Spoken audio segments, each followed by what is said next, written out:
يذنب، قد يكون الأنبياء المعصومين، لكن حنا بشر. لهذا بالحديث الرسول عليه الصلاة والسلام يقول والذي نفسي بيده لو لم تذنبوا لذهب الله بكم. تخيل، لو لم تذنبوا لذهب الله بكم ولجاء بقوم يذنبون فيستغفرون فيغفر الله. كذا إرادة الله. الله خلقنا يا أخواني، ترى أنا نودي أنكم تركزون تركيز مو 100%، 110 عشان نستفيد، لأنه إذا حلينا الإشكال بإذن الله ترتاح، بإذن الله أن تكون من الصالحين، أنت من الصالحين، وبإذن الله أنت من أهل الجنة من الآن.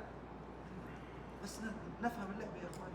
ترى الشيطان من سنين راثع فينا ومطيحنا بالحرام، ومطيح إخواننا وعيالنا وبناتنا بالحرام، وهم المساكين يحاول أنه يصل إلى مرحلة أنه ما يذنب، أنا ما أبغى أذنب. ما تقدر تصل إلى مرحلة ما تذنب. هذه حطها في قائمة المستحيلات. قائمة المستحيلات.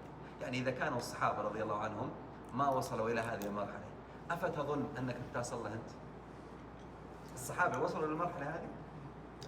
في صحابي وصل إلى مرحلة أنه ما يذنب؟ لا والله، يذنبون ويخطئون، وبعضهم يعاتبه الرسول، وبعضهم يفتح له باب التوبة، وبعضهم يجي يبكي للرسول من حر الذنب، بعضهم يجي يقول يندب صدره، يضرب صدره من حرارة الذنب، يا رسول الله فعلت كذا وكذا، وهذا يقول يا رسول الله أنا قبلت امرأة، وهذا يقول يا رسول الله فعلت كذا وكذا.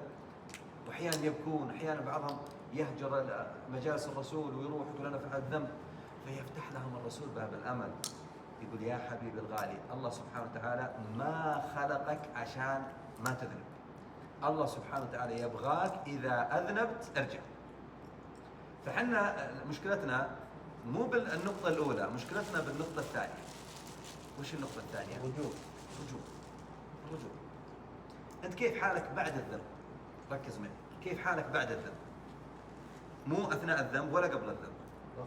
قبل الذنب تلقاك مثلا متهيئ أنك ما تعصي وحريص، ولكنك وقعت وزليت. لكن وش وضعك بعد الذنب، بعد المعصية؟ تجد أن الرجل الصالح بعد الذنب يتوب إلى الله ويستغفر ويرجع ويبدلها بحسنات، وهذا هو الرجل الصالح. الرجل الغير صالح للأسف يقع في الذنب ويصر عليه، ويقع في الذنب الثاني ويصر عليه، ويقع في الذنب هذا ويتبعه بذنب آخر، ولكن ما في توبة، ما في رجوع، ما في إقبال، ما في ندم. وهذا الفرق بين الرجل الصالح والرجل غير الصالح.